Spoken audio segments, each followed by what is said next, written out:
बंदी छोड़ कबीर परमेश्वर जी की जय। बंदी छोड़ गरीबदास जी महाराज जी की जय। स्वामी राम देवानंद जी गुरु महाराज जी की जय हो।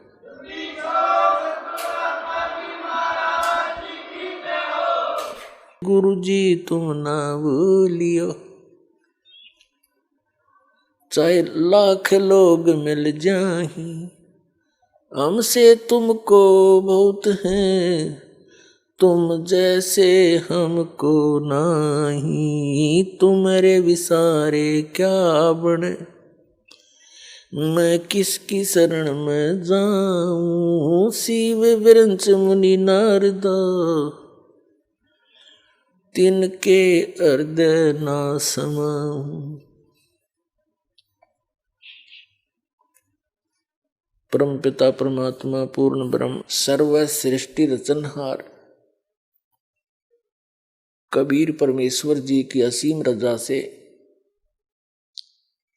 आप सभी पुण्यात्माएं ये सत्संग श्रवण कर रहे हैं। परमात्मा ने, कबीर भगवान ने, जो हम सब के पिता हैं, हम सब के जनक हैं,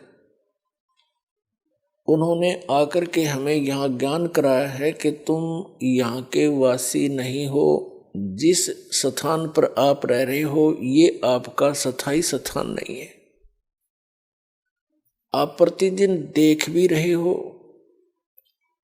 सैकड़ों की संख्या में व्यक्ति आपके ही नोटिस में, नॉलेज में, समाचार पत्रों के माध्यम से या किसी और रिश्तेदारी में प्रतिदिन इस सारे साजबाज को छोड़कर अचानक मृत्यु को प्राप्त हो जाती है। ये लोक रहने का है। परमात्मा कहते हैं, साथी हमारे चले गए। परमात्मा कबीर जी सारा उदाहरण अपने ऊपर ही एप्लीकेबल किया करते थे। दूसरे न कहे तो नाराज हो जा। हमको ये मालूम है किसी ने रहना नहीं, सब न मरना, और किसी ने न्यू कह दे मृत्यु हो जाएगी जब क्या करेगा, तो जिस ज्ञान से पहले न्यू कहा करते, क्यों मृत्यु तेरी हो जा हमारी क्यों है। इसे पक्के हुए बैठे थे कि न्यू किसा कह दिया मृत्यु हो जा, इस बात का दुख मान जाते थे। तो इतनी बुद्धि है हमारी, हम सत्य को स्वीकार करने के आदि नहीं रहे। सामने देखकर भी हम कबूतर की तरह आंखें बंद कर लेते हैं। तो ये आंखें बंद करें काम नहीं चल रहा है, ये खोलनी पड़ेंगी। जैसे पवित्र वेदों में प्रमाण दिया कि वो परमात्मा सतलोक में रहता है, उसके तीसरे भाग में 3 पोर्शन है सतलोक के। सबसे ऊपर वाले स्थान पर परमात्मा कबीर जी का अपना निज स्थान, बहुत बड़ा एक मंदिर नुमा गुंबद है, उसके बीच में परमात्मा विराजमान है, यानी बहुत बड़े सिंहासन पे। सिर पर मुकुट है जैसे राजा लोग पहनते हैं। राजा तो असली में वही है, बाकी तो कृत्रिम राजा है। 10 दिन के चौधरी फिर मृत्यु को प्राप्त करके गधे बने पावे, क्या के राजा ही है। अगर राजा है तो वो एक ही है, बाकी तो नकल कर रहे हैं उसकी। सिर पर मुकुट है, ऊपर छत्र है, और सुंदर शरीर है परमात्मा का, मनुष्य दृश्य है, उसका नाम कबीर है। 3 पोर्शन है, 3 स्थान अलग, उसमें 3 व्यवस्था है। परमात्मा के दूसरे नंबर पर फिर हंस रहते हैं, यानी केवल नर रूप में। उससे फिर सेकंड लास्ट के अंदर बहुत बड़ा, चारों तरफ बड़े बड़े बाग बगीचे, सदाबहार वृक्ष है, पहाड़ हैं, झरने बहते हैं, सरोवर हैं, बड़े बड़े दरिया, और दरियाएं बह रही हैं दूधों की, अमृत सरोवर है। और उसके साथ ही ऐसी ही सृष्टि है, नर और नारी करके ऐसी सृष्टि है। सबके परिवार हैं, बाल बच्चे हैं, बहुत सुंदर सुंदर मकान बने हुए हैं, और बहुत बड़े बड़े पार्क हैं वहाँ पर, प्रत्येक परिवार के। जो सुविधा हम यहाँ कोशिश करते हैं, जैसे थोड़ा सा कोई अच्छा रोजगार हो जाए, किसी व्यक्ति का कोई अच्छा अधिकारी बन जाता है, तो बड़ी कोठी बनाता है, आगे बहुत बड़ा लान बनाता है, उसमें बाग बगीची बनाता है, पार्क बनाता है, उसमें झूले डालता है। ये तो नकली है।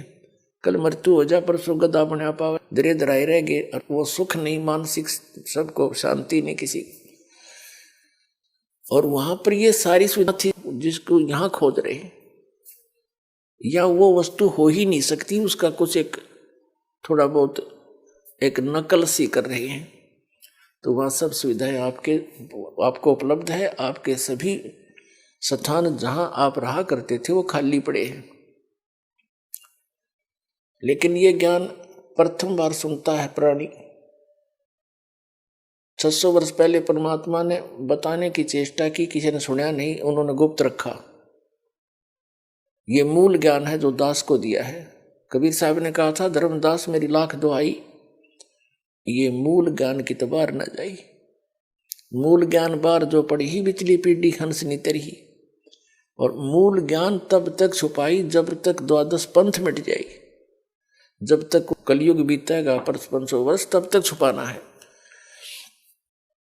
अगर ये ज्ञान पहले डिस्क्लोज कर दिया होता परमात्मा ने, तो ये नकली कबीरपंथी जो आज कहीं ऊपर प्रकाश ही प्रकाश है, कुछ नहीं है, चेतन प्रकाश है। सारे राधा स्वामी वाले ने देख ले, चाहे किसी पंथ ने देख ले, भगवान को निराकार बताते, यानी प्रकाश का पुंज बताते हैं, घुमा फिरा के वहीं आ रुकते हैं। तो इन क्या समझा, इनको ज्ञान ही नहीं किसी को। और जिन महापुरुषों ने परमात्मा को देखा, वापस आके बताया, उन्होंने वही बताया जो दास आपको बता रहा है। तो तीसरा जो वहां पर ऐसे सब रह रहे हैं, तो वहां से परमात्मा चलकर आते हैं हमें बताने के लिए।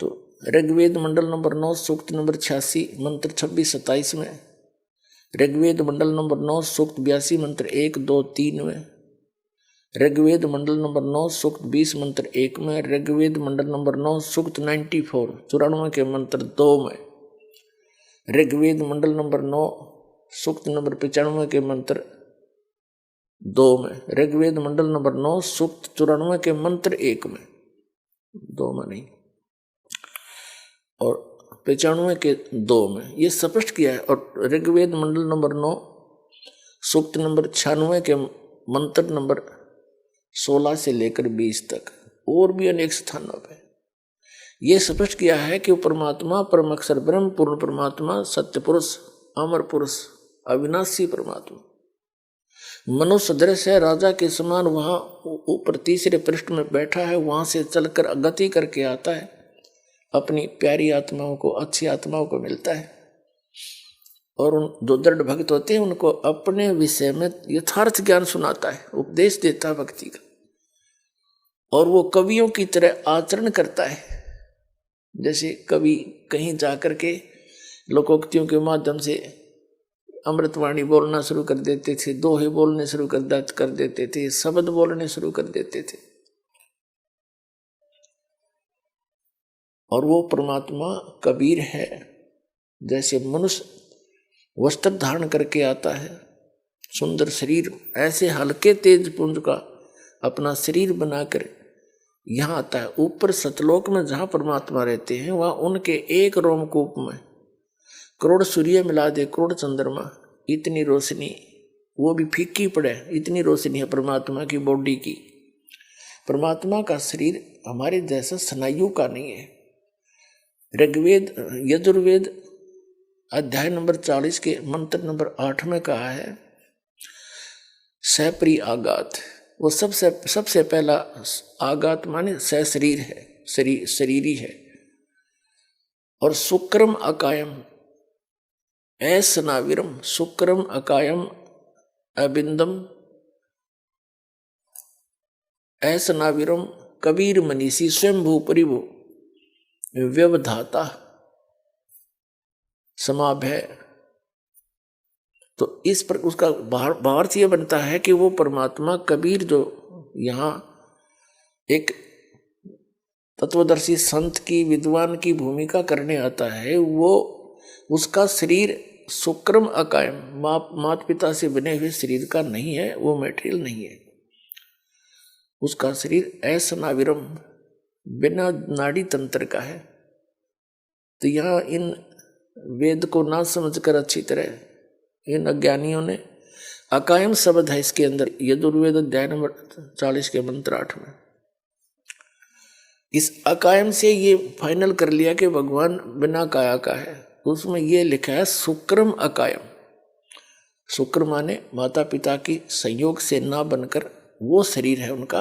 असनाविरम, असनाविर लिखने की क्या जरूरत थी कि उसके शरीर तो है लेकिन आप जैसा नहीं है, बिंद से बना हुआ नहीं है। और शुक्रम अकायम असनाविरम।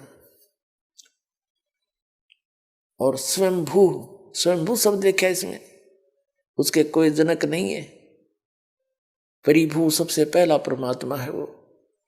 और व्यवधाता, भिन्न भिन्न प्रकार के सभी ब्रह्मांडों का विधाता रचनहार वो कबीर मनीषी।